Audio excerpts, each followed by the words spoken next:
on.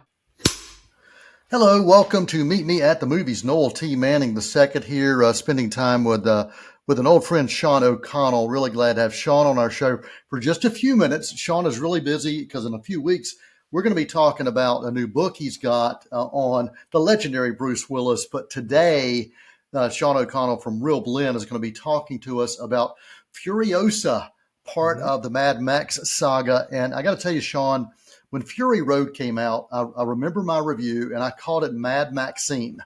And, little did I know that we were going to be seeing this just a few years later. And it happened all within, one or two sentences because I rewatched the film and I'm like, wow, it set it up. It set it up. Mm-hmm. Yeah, and I mean, George Miller has to basically rely on the audience to really gravitate toward Furiosa as a character. He has said in interviews that he has very rich, thick backstories for every character that you see in this bizarro world of the Wastelands, right down to the guy who plays guitar, that shoots fire. So if we loved him as much as we did, maybe we'll get a movie based on him. But for this one, it's Furiosa, and it's a bit of a prequel story leading up to this. Obviously, she's not played by Charlize Theron this time out. She's played by Anya Taylor-Joy. And it's the events that kind of lead into Mad Max Fury Road. But yeah, I think Miller was he wanted to tell this story, but then he also saw the audience's reaction to Charlize and this character in general, and he knew that audiences wanted to spend more time with her. And great casting as well. When I heard that we're going to get Anya Taylor-Joy as this, I'm like, man, that's a great choice. And you feel the same way? I do, although I want people to know she doesn't show up for a long time in this movie. This movie, which is very different than Fury Road, covers a much longer period of time, probably about 16 years. And so if you watch the trailer for Furiosa, you'll see a younger actress who's playing her, and that actress gets a lot more screen time than I anticipated. She's also very, very good. And when she has to pass the baton to Anya, they kind of play off of each other. It's interesting to see the way that each of them approach a character that already has been well developed by Charlize Theron. So you should know that going in. It's going to be a lot of time with this character and not always played by Anya Taylor-Joy. And it's also a different type of film than Fury Road, correct? Oh, 100%. If that one is, wall-to-wall action with very little exposition or even narrative push, this one gets a lot more into the politics of the region, which is weird to say because I'm not quite sure that we've ever stopped to really think about the different leaders of the different camps. A lot of times we're thrown into a Mad Max story and it's these, strange looking warriors from different allegiances fighting over the resources of the land. With this one, in an almost Game of Thrones type way, we go into the strategy rooms of those different warring factions to see which one is going to take over Bullet Town, which one's going to take over the gas supply, which one's going to take over the water. And so it's a lot more into that sort of political intrigue. And that's what I found really interesting about this story. Excellent. So give me three high points for you in this film that just really stand out. Well, one is when the action does arrive, it's not nearly as intense as Fury Road, so that's sequence after sequence. But when you do get it, George Miller is better than almost anybody, at doing this type of vehicular action set pieces. And so you're going to see some magnificent stuff. Chris Hemsworth is doing something completely different than you've ever seen him do as this character Dementus. He's the one who kidnaps Furiosa at an early age. And then it's their kind of relationship back and forth that I found to be kind of intriguing. And like I said, he's just using a different muscle than we've normally seen him use. And the third thing I'm going to say is there are some really interesting connections to Fury Road that if you've watched that movie a ton, I think you'll be surprised to see a little bit how they line up and how maybe George Miller can take the story going forward. And I'll leave it at that for everybody to sort of discover on their own. Was there anything that did not hit for you as far as the marks? The length. With Fury Road, because it's just a propulsion, motor, you're never really checking your watch. I did find with Furiosa, because he's always trying to tell a lot of story over a long period of time, like I mentioned. There are a few times when he might lose his way a bit in the middle, and I think I felt the length of the film. It's a 2.5 hour movie. I'm not quite sure it needed to be quite that long. Okay. I'm not going to tell George Miller what to cut, but I didn't find it nearly as compelling as Fury Road, and so Okay. that was my big takeaway from it. Okay. And if you're going to give this a report card rating, like from an A to an F, where would you land? B plus. B Okay. plus. Awesome. Sean O'Connell from Real Blend talking to us about the Furiosa Mad Max saga. We're going to have Sean back in just a few short weeks, maybe sooner. Who knows when you're watching this, to talk about Bruce Willis' book that he has had a chance to work on. I'm really excited about that. Sean, thanks for joining us, buddy. And stick around right here on Meet Me in the Movies. Thomas Manning is going to come back and join me, and we're going to talk about the previous Mad Max films. Thomas binged all of them, like in a weekend, like recently. So it's all fresh in his mind. So stick around. Won't you come and meet me at the movies? Won't you come and watch a flick? Hi, I'm Steve Putnam, and I'd like to invite you to join me for the next Talk of the Town. Each week I get to meet with some of the most interesting people in Cleveland County. And each show is packed with information you need to know to stay connected to our community. From promoting upcoming events to discussing local subjects that impact you, Talk of the Town has a little something for everyone. Plus, we're on every day, so it's easy to catch up with us. That's Talk of the Town, every day, every week, right here on C19 TV, Cleveland County's channel. Won't you come and meet me at the movies?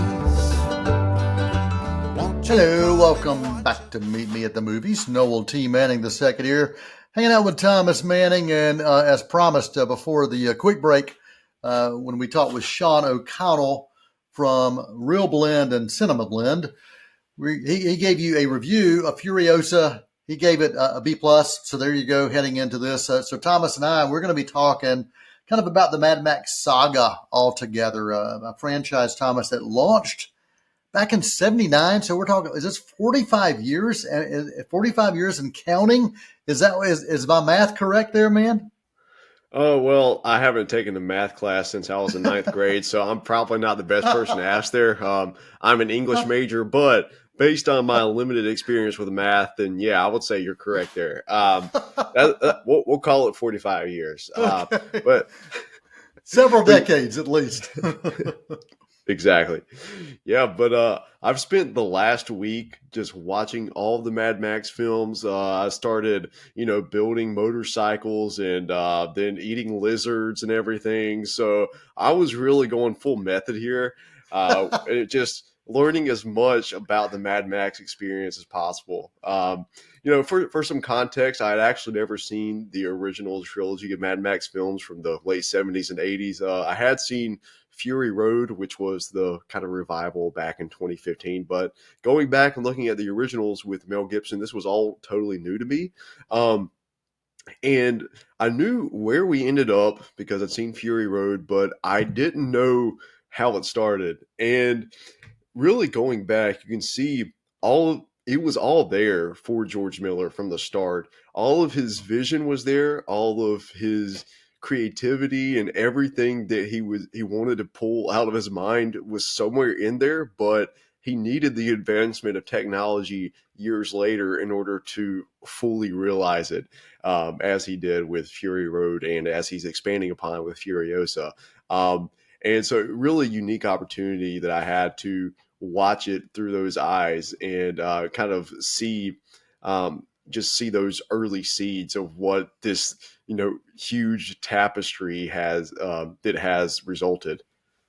Yeah, and Mad Max, the original in 79, developed this cult following. It didn't have this wide scale mainstream appeal that Mad Max 2 Road Warrior did. Now, when Road Warrior launched, it changed the game for everything.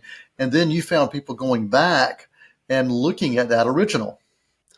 Yeah. And I think Road Warrior, watching this film, it's hard for me to fathom people watching this in 1982 and just comprehending what was happening, because some of the action set pieces in this are hold up, and don't even just hold up, but are better than some action set pieces we see in today's blockbuster, in some of today's best action films don't even compare to what we saw in like the last 20 minutes of Road Warrior. I think that's practically a perfect action climax. And I think that film is almost just, extremely, it's almost mathematically precise in its structure, in story and narrative structure, and also its technical construction with the massive sequences of chases and vehicular warfare. And then, I mean, obviously, those are all things that are even compounded, 10 times later on in Fury Road, which we'll get to in a little bit later on. But yeah, Road Warrior was massive. It was really a huge step up in budget, in scale, and scope. Yeah, because you look at the first Mad Max, that takes place in a pretty recognizable society. There's still civilization, there's still homes, there's law enforcement, and then Road Warrior just takes it up a notch and shows you, okay, all of that's completely fallen. This is lawless. Now it's all about who has the oil. Right. Whoever has the oil has the power. Yeah, absolutely. And that film, Mad Max 2, Road Warrior, was such a success from a financial standpoint that we knew that there was going to be another film down the road, and Mad Max Beyond Thunderdome happened, and it really was all about spending the money to make that one happen. Yeah, Thunderdome. This one was definitely, I think, the weakest of the trilogy, and I think that's generally agreed upon. And I think a big part of that is this middle chapter of this film where Mel Gibson basically goes to Neverland and finds this group of kids who he has to reluctantly mentor, and it's just not a very well told story. And a lot of the child actors are not necessarily up to par. But I will say the first third and the last third of Thunderdome have some awesome action. In the Thunderdome itself, there's some crazy hand-to-hand combat and some crazy wire work and some basically trapeze type stuff going on. You got Master Blaster. If anybody knows who the Master Blaster character is, he's just an absolute, just an incredible creation of a character, and he really makes it. And then Tina Turner, obviously, as well, who is she was like the biggest pop star in the world at this time, and she's really hamming it up in this film. Her costume design is phenomenal. Yeah, and then the last third of this movie, we go into more of the Mad Max, just crazy, across the desert chases that we associate with this. But it's just that middle third, the storyline with the kids, that is very difficult to connect with. And a lot of it does remind me of some of the weakest aspects of the George Lucas Star Wars prequel trilogy, and how he couldn't quite figure out how to balance the tones between an adult audience and a kid's audience. And I think that's kind of what we had an issue here with Beyond Thunderdome. But there are still some redeeming qualities, and it's still a very imaginative action film in a lot of ways.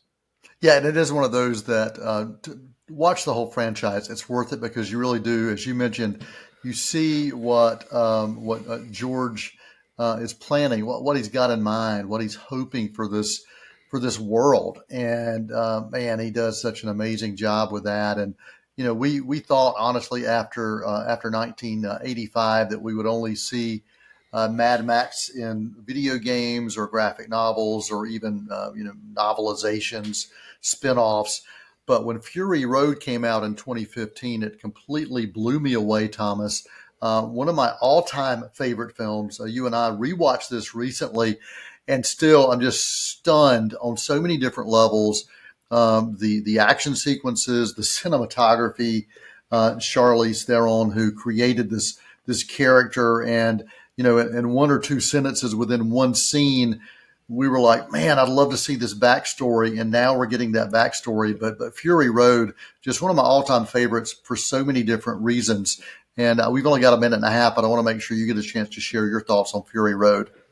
Yeah, so George Miller has gone on the record and said before that the imagery in this film and just the way he wanted to take what was on his mind onto the screen, it originated from a fever dream he had on a flight from, I believe it was LA to Australia, which is like, basically one of the longest flights you can take. So he had this fever dream and was like, okay, I know that I have to do this. And it was a project that started and stopped multiple times for a variety of political reasons and environmental reasons and budgetary constraints. And then it came to fruition in an action film that will stand the test of time. I think it's one that we've been talking about it for a decade. I think we'll be talking about it for another 50 years, 100 years. Yes. I do think it is practically the perfect action film. And one more note, Junkie XL, Tom Hulkenberg, who we've had on the show before, his score for this, one of my favorite scores of all time. There's limited dialogue in this film when you look at it as a whole. And man, the amount of work he had to do to create this soundtrack, this musical backdrop that becomes a character. Junkie XL, Tom Hulkenberg, phenomenal. And so I'm really looking forward to what he's going to do in Furiosa as well. And if you haven't had a chance to see our interviews with Junkie XL, Hulkenberg, I really encourage you to do that. I first got a chance to talk to him back in 2015. So he talked about that first introduction to this film. And there's one scene in particular where you see this guy on this guitar at the beginning, at the front of this thing, just going crazy, shredding stuff. And that was the first scene he saw that had already been shot. And he knew exactly what he was going to do. So, Mad Max Saga, spending some time talking about that. And if you missed the first part of the show, we had a review of that thanks to Sean O'Connell, and he gave that a B+ for the new film, Furiosa, a Mad Max Saga. Thomas, you got about 12, 13 seconds for any final comments before we take a break and come back with Adam Long. Allow me to just say that Bruce Spence as the gyrocopter captain in Mad Max 2: The Road Warrior was having an absolute ball, and I aspire to have that much fun in my life with as much fun as he had with that performance. So, well, Thomas, thanks for joining us right here on this segment. Meet Me in the Movies as we talk Mad Max. We're going to come back after a quick intermission. Adam Long is going to give us home delivery, so some films you can check out at home through the physical world of cinema. So stick around. We'll be right back. Won't you come and meet me at the movies?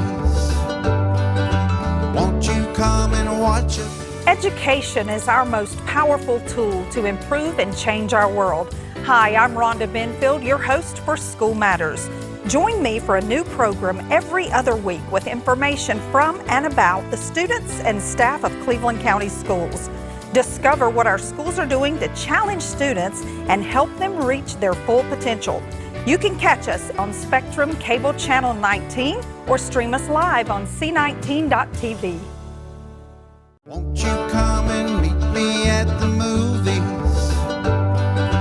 Won't you come and watch it? Hello and welcome back to Meet Me at the Movies. Noel T. Manning the second here, hanging out with Adam Long. And when you see Adam, typically that means home delivery. We're going to talk about some home releases you can check out. And most of these, Adam, not all the time, but most of the time when we talk, these have been reissued, re-released sometimes for the first time in either Blu-ray or 4K. And sometimes the first ever in like any kind of physical format that's not VHS. So yes, we've seen a few of those as well. But Adam Long, great to see you, and good to have you, man. Good to be back. I enjoy doing these and bantering it up with you about these, taking this trip down nostalgia lane, as it were. That's it, man. That's it. Well, you and I have known each other a long time. And one of the things I remember from early on is you had this deep love for King Kong. And, I've continued to follow the Kong series as well. And I've got this. So that's what I bought for you, Adam. I told you a few weeks ago, I bought you kind of the Kong Chronicle, and Yeah. it's Life magazine visits King Kong, and it covers all the variations of King Kong. So that next time I see you, you'll be getting one of those autographed. I will sign it for you. So so you can say you've got an autographed copy. It doesn't have to say who it is.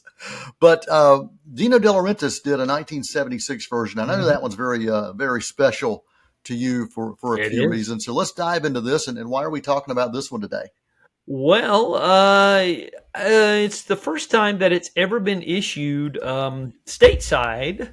Now, this has been issued in the UK from Studio Canal on 4K Ultra HD. I think we can get a Yep. shot there without the glare. But this is the first time it's ever been issued in 4K in America. And Paramount has done the honors here. You can kind of see there, the back of that.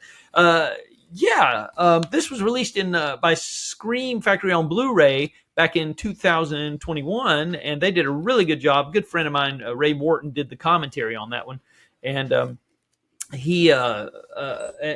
they were also able to get Rick Baker to do the commentary on it. There's a lot of extra things. Ray also did he was the moderator for a 40th anniversary panel, and they had as many participating people as they could get, including Rick Baker. That's included on that disc as well. So anyway, if you have that edition, the reason I'm saying all this is you better keep it, because it's not, those extras are not on this one. So all you get on this is a bare bones, basically a 4K transfer upgrade of King Kong, and you get the TV version, which was on the Scream Factory version. The TV version is 3 hours and 14 minutes. It was they ran it over 2 nights on NBC television in September of 1978. And but it really looks good for a TV cut of a film. You never know what these things are going to look like. It really does. But it's only in Blu-ray. The actual theatrical version is in 4K. It's a good transfer. Audio is good. The bit rate's pretty high on this. If you don't have it in 4K and you're a fan of King Kong, as I am, it's pretty much a must, I would say. Non-negotiable. I have them all now. I have Yes.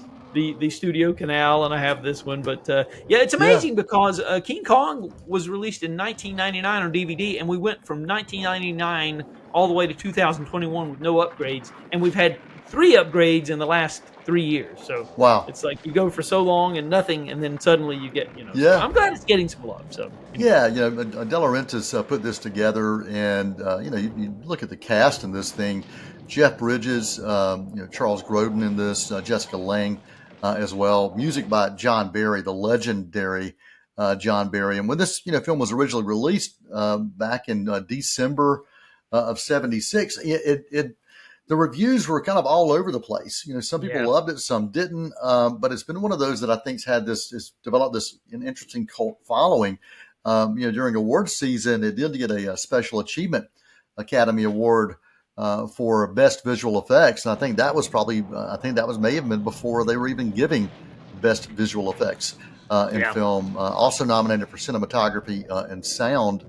But yeah, I just remember just loving this film at the box office. Of course, I was a kid at the time, but just drawn to it. And you and I have talked about it. I'm always been kind of drawn to those early monster films, and this one stood out. And I'm glad that we're getting Kong back on the screen in the part of the Godzilla Kong realm. And so it's just nice to see this kind of continuing in some form or fashion. We had a long gap without seeing anything relating to Kong. So I think so. You feel really good with the 4K version of this. That was real solid for you. Yeah. I thought it was a good transfer. The Studio Canal version had a little bit of a green teal to the transfer. I don't know what was going on there. That seems to have been corrected with this one. Okay. But on my home theater system, it looked good. And if you want to make the upgrade, I would say it's probably worth it if you're a true fan of the film. And like I said, audio solid, 5.1. Excellent. So good stuff. No extras, but So go back to the previous version for the extras. That's right. Well, let's talk about Chevy Chase. Chevy Chase was a pretty well-known name, and really got a chance to do a lot of the things he wanted to do in the '80s, including an adaptation of a well-known book series based on the Fletch character. And you're going to talk about a couple of Fletch films here today. Yes, I am. Kino Lorber Studio Classics have done the great honors of. They've licensed these from Universal, of course, and they have released the Fletch Lives and the original Fletch as well. New 2K transfers. These are not 4K transfers, but they're from the original interpositive, 35 millimeter interpositive on both of these. You get new commentaries. And there's some featurettes that were included on the previous releases from Universal Home Video, so they've ported those over.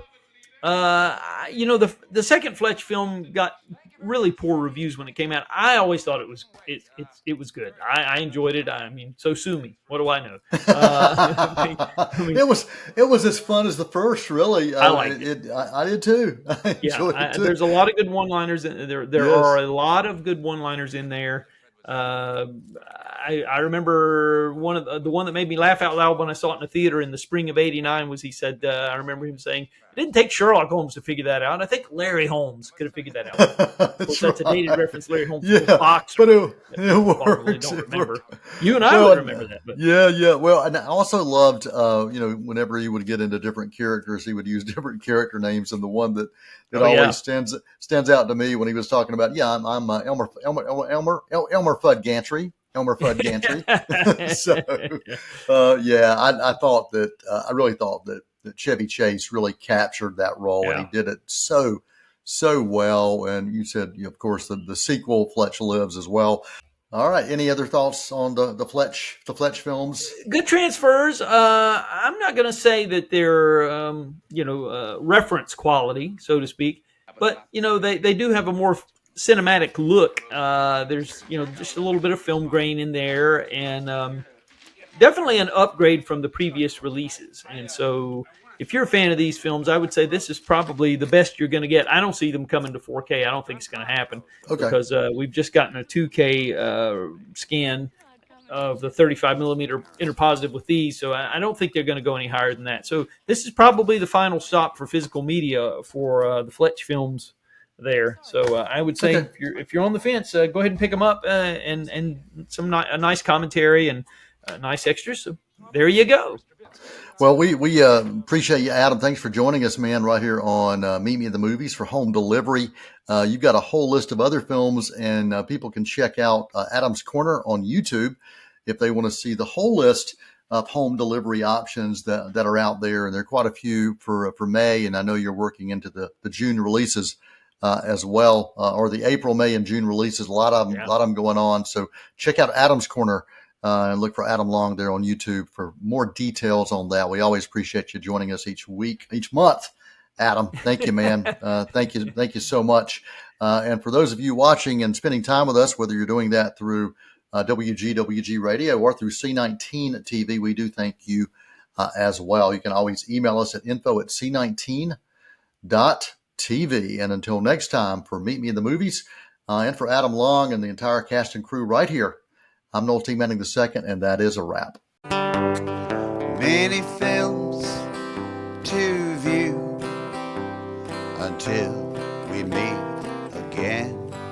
Next time we see you, we'll gladly fill you in. We'll tell about the happy and the sad ones. We'll talk about the good ones and the bad ones. Many films to view till we meet again.